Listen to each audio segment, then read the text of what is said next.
Hoje vamos falar sobre uma das maiores polêmicas que tomou conta das redes sociais recentemente.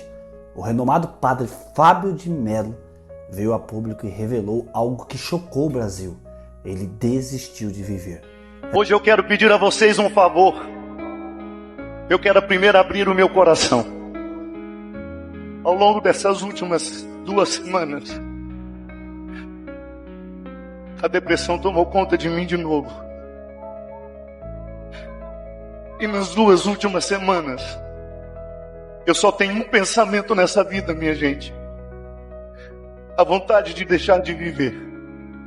Essa declaração levantou uma onda de especulações e teorias por todos os lados. Uns dizem que é a chamada maldição de Valdemiro Santiago.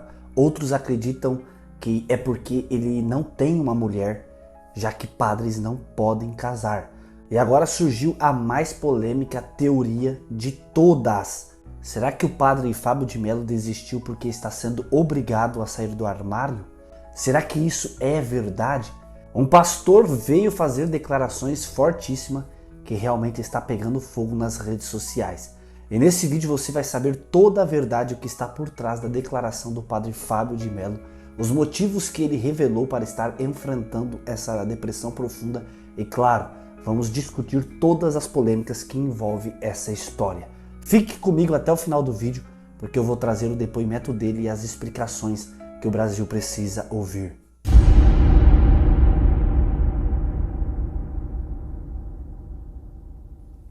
Meus queridos irmãos, eu sou o Felipe Câncio. Se você está chegando aqui, eu preciso da tua ajuda. Eu preciso que você deixe o like para esse vídeo, compartilhe. E é claro, se você não faz parte dessa família aqui ainda, inscreva-se aqui no canal, ativando o sininho das notificações. E eu tenho algo muito especial para você. Se você quer trabalhar de dentro da sua casa e ganhar em dólar, que está a R$6, certo? Se você ganhar $100, já ganhou R$600. Fique até o final do vídeo que eu vou ensinar você como você deve fazer para começar hoje mesmo a ganhar esse dinheiro e, é claro, mudar de vida. Essa história começou quando o padre Fábio de Mello fez um desabafo público sobre a sua luta contra a depressão. Ele revelou que está enfrentando os dias sombrios ao ponto de dizer que desistiu de viver. Rapidamente a declaração viralizou e as teorias começaram a aparecer. Alguns apontaram para uma suposta maldição lançada por Valdemiro Santiago. Outros culparam as restrições impostas pela Igreja Católica, como o celibato, dizendo que ele sofre por não poder casar e formar uma família. Mas então veio a mais polêmica das especulações, que ele estaria sofrendo pressão para sair do armário e revelar algo sobre a sua vida pessoal. E como se não bastasse toda a comoção, o pastor André Valadão, ele fez um vídeo e esse vídeo realmente voltou a causar uma discussão e polêmica, pois é uma declaração que incendiou ainda mais essa teoria sobre o padre querer sair do armário. Valadão teria insinuado de forma direta ou indireta que o padre estaria escondendo algo sobre a sua sexualidade, que isso poderia estar por trás de sua luta contra a depressão. Essas declarações provocaram um verdadeiro caos nas redes sociais. Mas o que realmente está acontecendo? E o que o próprio padre disse sobre isso? Bora ver primeiro o depoimento de André Valadão e depois eu vou colocar o depoimento do padre Fábio de Mello. Esses dias eu vi um padre muito famoso que já se rendeu aí, né, às celebridades. Padre muito famoso que já se rendeu à fama. Vendido, completamente vendido. Um cara completamente vendido. E ele fala, eu não acreditei, um padre do nível dele, com conhecimento dele, teológico, psicológico, colocar uma fala tão neutra para aquilo que a Bíblia aponta de maneira claríssima. Eu fiquei com nojo desse padre. Eu falei, não é possível que esse cara tá falando o que eu tô ouvindo. Não é possível que esse cara tá falando o que eu tô ouvindo. Então, assim, gente, vamos ler a Bíblia. Como que pode padre defendendo um movimento desse? Se defende é porque deve ser gay. Só pode, porque não tem condição. E muita gente usa do argumento, mas Jesus andava com pecadores. Jesus se assentava com pecadores. E você sabe muito bem disso. Ele não se assentava com pecadores para ser conivente com o pecado deles, mas para tirá-los da vida de pecado. Você vê o caso de Maria Madalena, houve uma libertação na vida dela. você vê o caso de Zaqueu, cobrador de impostos. A importância de você entender que quando Jesus entrou na casa de um pecador, aquela pessoa nunca mais foi a mesma. Então a característica maior de Jesus na vida de alguém não é aceitar a pessoa na vida que ela vive, mas transformá-la. É isso que eu vivo, é isso que você vive, é isso que todos nós estamos vivendo hoje, transformação contínua. E isso faz parte da mensagem de Cristo, do Evangelho. O encontro com Jesus muda a maneira que você vive. E eu não odeio, não é ódio da pessoa, mas é ódio daquilo que a Bíblia diz que Deus odeia. É ódio, repugnar, não aceitar. Fábio de Mello não mencionou nenhum dos rumores que circulam nas redes sociais, mas deixou claro que está buscando ajuda e que seu desabafo foi uma forma de alertar sobre a gravidade das doenças emocionais que podem atingir qualquer pessoa, mesmo aquelas que para o público parecem ter uma vida perfeita. Ele também reforçou que sua fé tem sido um alicerce em meio à tempestade, mas que o apoio de amigos e profissionais é essenciais nesse momento. Bora ver essa mensagem fortíssima. E durante o meu período de adoecimento, para vocês terem uma ideia, ele é um resultado que eu fui construindo, né? Ninguém fica doente da noite para o dia, ninguém fica com síndrome do pânico da noite para o dia, ninguém fica com medo das pessoas da noite para o dia, ninguém fica deprimido da noite para o dia. E eu me lembro que o meu primeiro sinal foi justamente na estrada, uma dificuldade que estava enorme, gente, vocês não sabem como era penoso quando eu ia chegando ao local do evento, quando eu tinha que descer da van, quando eu tinha que encontrar as pessoas. Era uma coisa que não estava no meu controle, sabe? Quem teve síndrome do pânico, quem teve depressão sabe. Não é uma coisa que você controla, que você decide racionalmente. Eu vou viver esse momento e vai ser tudo tranquilo. Não é. Definitivamente não é. E aquilo que antes para mim era uma fonte de tanto prazer, de tanta alegria, de tanta satisfação, de repente deixou de ser. Porque eu sempre quis oferecer aos outros aquilo que eu gostava de receber. Eu acho que esse é um princípio tão honesto, sabe? Quando você descobre que você gostaria de tratar as pessoas como você gostaria de ser tratado. Tantas vezes na minha vida eu precisei ser ouvido e não fui. Em muitos momentos da minha vida eu queria ser ouvido por alguém. Eu queria receber uma palavra que abrisse os meus horizontes, que me ajudasse a pensar diferente. E eu não tive. E eu não estou lamentando, não. Às vezes eu estou só dizendo como foi. E eu quis ser padre para isso. Eu quis ser padre para poder oferecer às pessoas aquilo que eu gostaria de receber. Nós somos tão necessitados de alguém que nos discute, né? Sem julgamentos, sem expectativas. Alguém que só escute o que a gente tem a dizer. Alguém que nos coloque no colo com a palavra, com o olhar. Eu sinto que eu fiz muito isso no início do meu trabalho como padre. Esse eu acho que é um dom que Deus me deu, que eu levo muito a sério, que é a oportunidade que eu tenho de colocar as pessoas no colo com o meu olhar, com a minha palavra. Eu tenho muitos defeitos, muitos, mas eu tenho uma capacidade assim quase que natural em mim, sabe? De acolher as pessoas. De repente eu me percebi padre, aquilo que eu sempre quis ser padre, desde menininho. Desde menininho eu já queria ser padre. E aí de repente eu me vi um padre conhecido, famoso, e sem direito de fazer aquilo que eu tanto gostava. Aí muita gente falava, mas você está fazendo de outra forma, mas você está sendo isso, está sendo aquilo. Tudo bem. Mas sente-se uma falta, né? Tem uma ausência, uma coisa ali dentro de mim que não estava muito bem. E eu fui protelando, sabe? Eu fui deixando de tomar a decisão eu fui deixando de fazer o que precisava ser feito, eu fui entrando dentro de um rolo compressor que foi triturando muita coisa dentro de mim. E muito da minha essência ficou ofuscada. E nada pode nos tornar mais infelizes, minha gente, do que quando a nossa essência não é respeitada. Quando aquilo que é verdadeiro em nós não tem o seu devido espaço.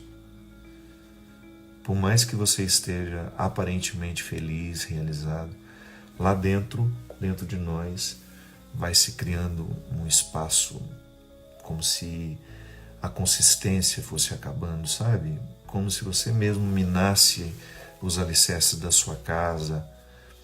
É igual uma parede de cimento, por mais sólida que ela seja, se há um vazamento, uma infiltração, um dia essa parede cai. Mesmo que ela tenha sido erguida a partir de cimento, argamassa, tudo isso. Quando a nossa essência não é respeitada, nós criamos um espaço de fragilidade muito grande. Uma fragilidade que vai contar. Que um dia vai gritar. Que um dia vai fazer muito, muito barulho dentro de nós. E foi justamente isso. Foi justamente isso que aconteceu comigo. De repente a minha habilidade em passar por cima de tudo aquilo, de ter uma vida muito contrária ao que me pedia a alma, essa consciência eu tive logo de início. Eu falei, meu Deus do céu, eu dou ao meu corpo um tratamento completamente diferente do que me pede a alma. E ali eu me dispersei, eu me tratei de uma maneira desonesta, eu estive muito ausente de mim. Muitas coisas da minha vida sacerdotal ficaram de lado e de repente eu estava doente. O Padre Fábio, que tantas vezes esteve tão inteiro nas coisas, de repente teve que dizer que não era assim, que a gente adoece também. E que por mais que a gente tenha vontade de ser forte, dizer que está tudo bem, não está. Não está. Mas foi tão libertador para mim, sabe? Porque para mim foi também muito bom. Porque eu me lembro que quando eu comecei a ser conhecido, sempre tem aquela possibilidade de você inventar um papel, né? De você fingir alguma coisa, para as pessoas gostarem um pouquinho mais de você. É uma tentação isso. E eu pensei na hora e falei, quando a primeira oportunidade de ir fora dos muros da Igreja Católica, pensei, opa, eu vou ser eu mesmo. Porque vai ser difícil. Imagina não sendo quem eu sou. Se eu tiver que me tornar conhecido sendo alguém que eu não sou.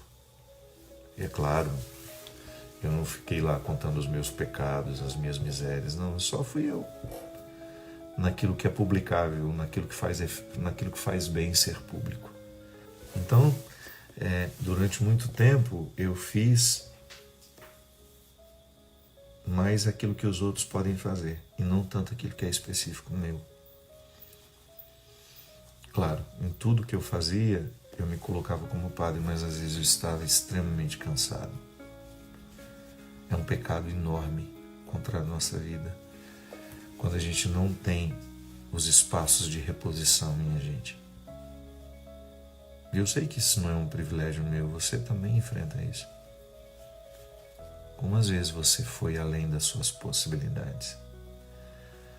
Quantas vezes você também ficou cansado porque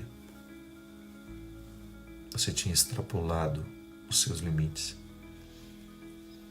E quando a gente extrapola os nossos limites, a gente começa a oferecer ao outro aquilo que em nós está estragado, né?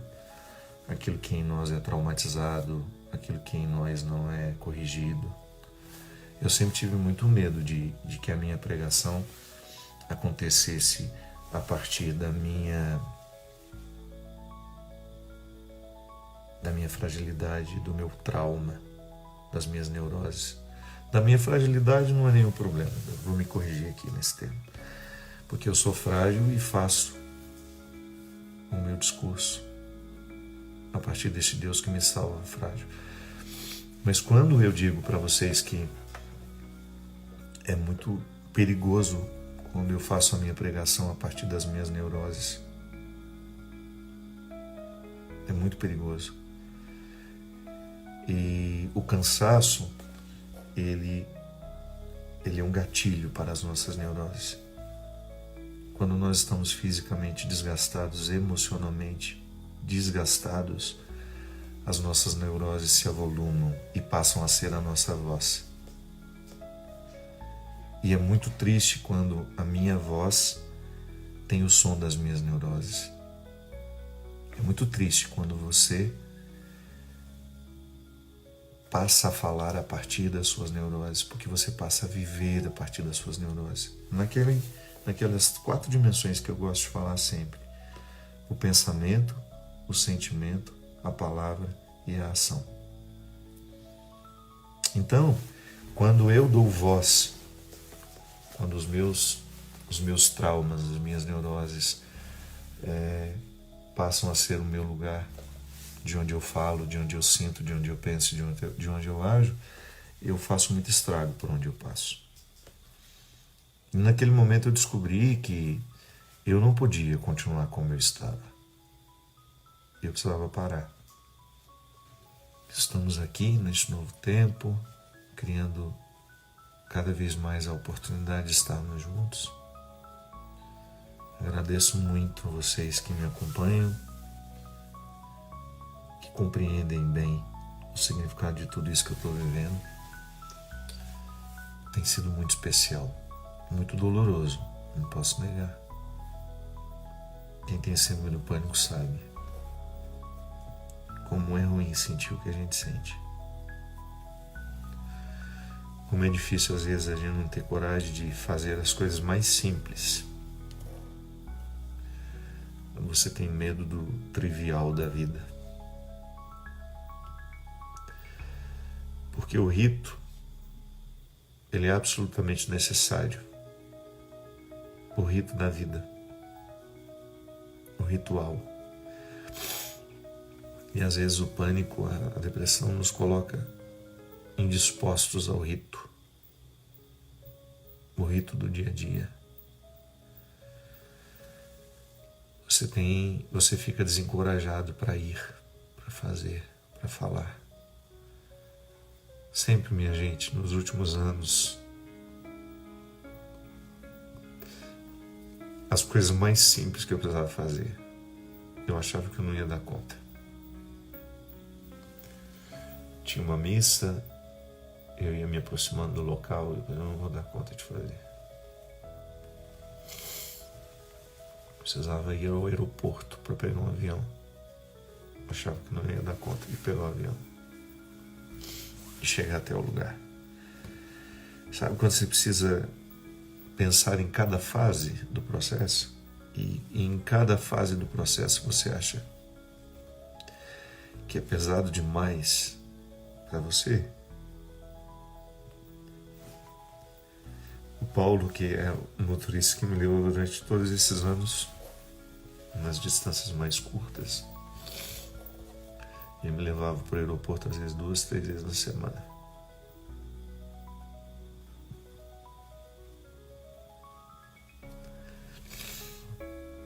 E ele se tornou um simbólico para mim de segurança, sabe? Eu nunca disse isso para ele.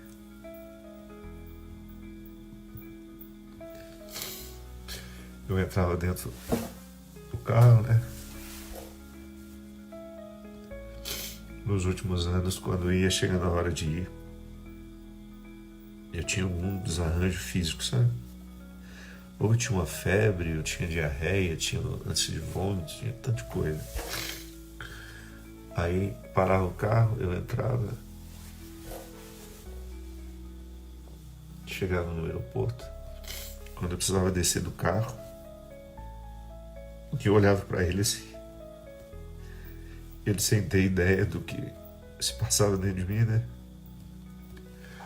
Geralmente eu me despedia dele assim: meu amigo, não vejo a hora de lhe ver de novo. Ele ria. E assim, quando eu chegava em Guarulhos, era a melhor coisa que tinha, era ver o Paulo ali no meio das pessoas.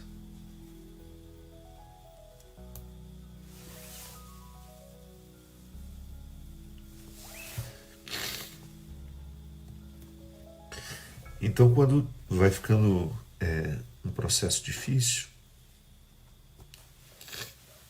quando tudo vai ficando penoso para você, desgastante, por mais que você veja sentido em tudo aquilo que você faz,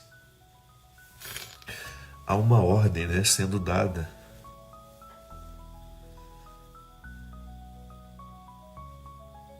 Há uma ordem sendo dada dentro de você. Muda. Mexe as peças do jogo, né? Faça alguma coisa. Do jeito que você está jogando, você está perdendo. Aí você entra numa outra dimensão. Nossa, mas o que eu faço? Quantas vezes eu escuto isso, né? Você não pode parar. Seu trabalho é muito importante. As pessoas mesmo para quem eu pedi ajuda. Quantas vezes eu ouvia isso? Mas você já parou para pensar quantas pessoas assistem esse programa? Sim, penso toda hora. Mas você já parou para pensar quantas pessoas se alimentam do seu trabalho? Sim, eu penso toda hora.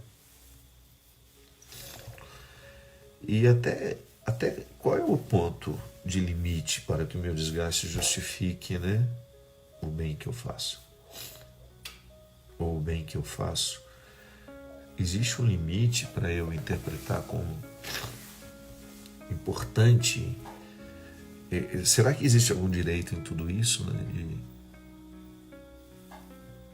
De que em algum momento eu possa pensar em mim sem tanto pensar naquilo que eu estou fazendo pelos outros? É difícil, né? É uma reflexão difícil, é uma matemática difícil de ser feita. Porque é uma pessoa famosa, mas é um padre que escolheu dedicar-se aos outros, que escolheu dedicar a vida a essa missão que é árdua. Eu sei que tem padres que têm uma vida muito mais difícil que a minha, mas muito mais. Há padres aqui mesmo da Diocese de Taubaté que celebram 6 missas por dia, que andam distâncias grandes, que passam o dia inteiro atendendo pessoas, estão cansados, muito cansados. Vocês não fazem ideia, quando nós temos o nosso retiro, o retiro do clero, a coisa que a gente mais identifica é o quanto os padres estão cansados. E ali eu, olhando para mim, para a vida que eu tenho, identificar aqui um cansaço extremado que pode ser que quando eu contar para o outro eu tenha até um pouco de vergonha. Mas não tem como inventar uma outra situação. E aí essa oportunidade que eu estou tendo de estar presente na vida do povo sem necessariamente precisar enfrentar os meus medos. Tem sido bom, sabe? Mas também é perigoso. É perigoso porque eu não posso me acomodar a isso. Eu não posso me adaptar aos meus medos. Eu sei que você também não pode se adaptar aos seus medos. Quando a gente se adapta aos nossos medos, o que acontece?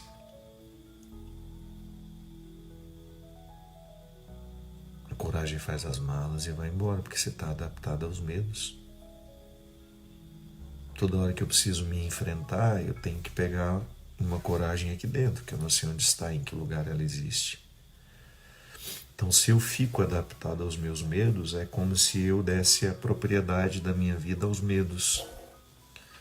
Então, eu estou aqui com pessoas que não me causam medo, que não têm expectativa, porque isso me desgastava no meu dia a dia. Quando você sai da sua casa, você sabe que o tempo todo você será solicitado. No primeiro momento isso é tão bom, mas depois isso é tão pesado. Que é como se você estivesse o tempo todo num estado de vigilância, porque absolutamente nada em você poderá falhar. E toda vez que nós escutamos alguém falando de uma dor muito parecida com a da gente, de alguma forma nós estamos vivendo aquele mesmo processo terapêutico, que a palavra que está sendo dita para o outro tem um poder enorme de fazer bem. Aliás, minha gente, eu acredito mesmo nisso. Quem nos cura é a palavra. Quando a gente vai a um terapeuta, o que ele vai fazer com a gente? Dizer palavras mágicas? Não. Ele vai dizer alguma coisa que reverbere dentro de nós e você se reinterpreta. Você passa a se ver de uma nova forma, de um novo jeito. A terapia é justamente a reformulação das ideias, a reformulação dos sentimentos, a reformulação das palavras. É por isso que o processo é sempre integrado. Eu preciso modificar o que sinto, o que penso, o que faço e o que digo. Sempre. Quando nós modificamos a nossa linguagem, quanta coisa já fica diferente. Quando você modifica a maneira como você fala, o que você costuma falar sobre você, de você e dos outros. É isso mesmo, não vamos desistir não. Não, nunca desistir. A gente chora, a gente reclama, né? Porque faz parte, mas desistir não. Obrigado, minha gente. Após essa mensagem, após esse depoimento do Padre Fábio de Mello, a pergunta que fica é: muitos já estão dizendo que ele está escondendo a verdade. Você acredita em qual teoria? Você acredita que é realmente a maldição de Valdemiro Santiago?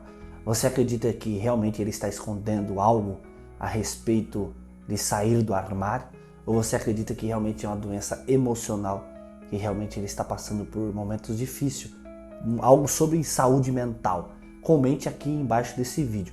Amados, existem muitos rumores que ele está escondendo a verdade. Será que isso é realidade?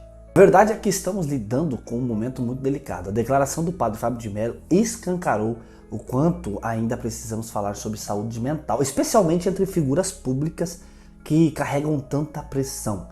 Amados, independente dos rumores, sejam eles sobre maldição, celibato ou sexualidade, o que realmente importa é que ele receba apoio e respeito para superar essa fase. A depressão não escolhe classe social, religião ou status. Ela pode atingir qualquer pessoa. Você acredita que essas polêmicas, especialmente as teorias mais absurdas, ajudam a prejudicar quem está lutando contra um problema tão sério? Será que essas especulações são apenas reflexos de uma sociedade que ainda não sabe lidar com questões humanas tão profundas? Ou realmente tudo isso, todas essas polêmicas e especulações podem ser verdade e o padre está escondendo? Deixe seu comentário abaixo, compartilhe a sua opinião e não esqueça de curtir o vídeo e se inscrever aqui no canal. Deus abençoe você que assistiu esse vídeo e é claro, amados, eu quero falar rapidinho aqui para você. Se você precisa ganhar dinheiro aqui na internet, você precisa trabalhar dentro da tua casa e não tem oportunidade. Amados, chegou uma oportunidade única para você. Diversas pessoas já estão lucrando, certo? Ganhando em dólar trabalhando de dentro do Brasil. Você que tem um sonho, eu queria trabalhar nos Estados Unidos, morar nos Estados Unidos, não precisa mais. Você de dentro do Brasil consegue ganhar em dólar e mudar a sua vida. Então, para você que tem interesse de começar hoje mesmo, rentabilizar em dólar, clique no link no primeiro comentário fixado que vai te encaminhar para o meu irmão Tom Dimas e ele vai esclarecer tudo para você e vai explicar como funciona para você começar a trabalhar de dentro da tua casa, certo? Não perca essa oportunidade porque é única e com certeza pode mudar a sua vida. Deus abençoe você que nos assistiu, fique com Deus e até o próximo vídeo.